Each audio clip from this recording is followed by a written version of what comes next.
How to learn English words effectively.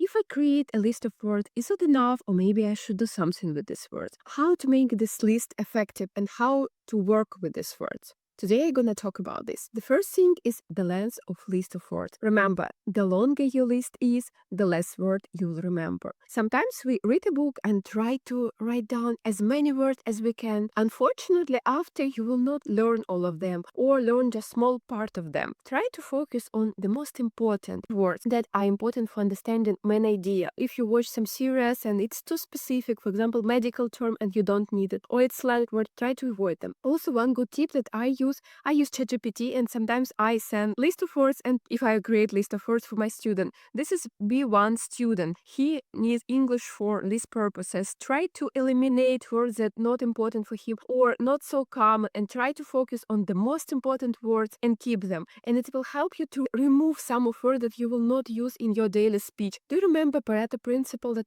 20% of action brings 80% of result, and just 80% of action brings only 20. And you need to focus on this 20%, the most important, the most effective words, words that you will definitely use in your daily speech, and your progress of learning English will increase. Okay, now you have some new words and we need somehow organize this words. How to do it? Should we use alphabet order, or maybe we should choose random order, or maybe choose some topic? Okay, there are a few ways how you can organize. First of all, you can choose topic. For example, we have topic appearance, and you can put all words related to appearance in this group, in these flashcards, in this vocabulary, on this page. Next, you have criminal vocabulary, and you can put all the words related to this. It's first option. Second option, you can separate words depending on the part of speech. You can put nouns separately, verbs, adjectives, etc. Third option, you can memorize not just one word, you can memorize words with same root. For example, you can type word invent, and at the same time you can type invent, inventor, invention,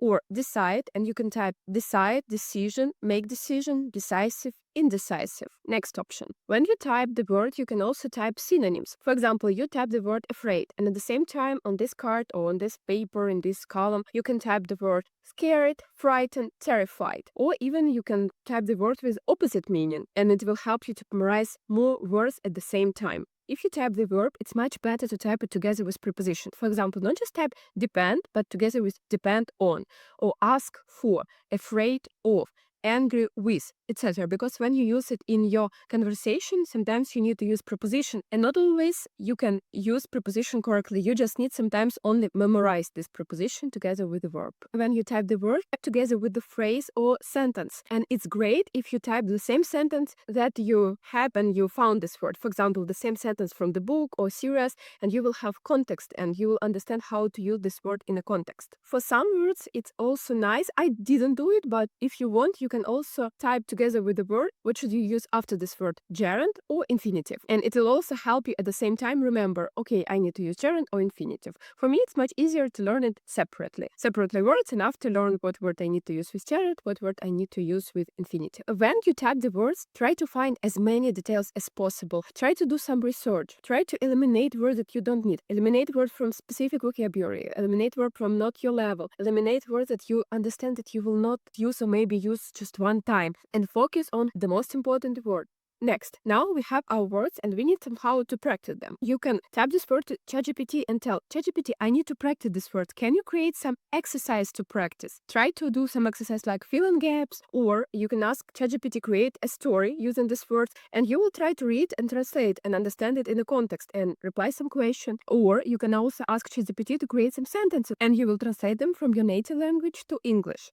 And next, you can try to use these words. Try to create sentences with these words and ask ChatGPT, for example, to correct you.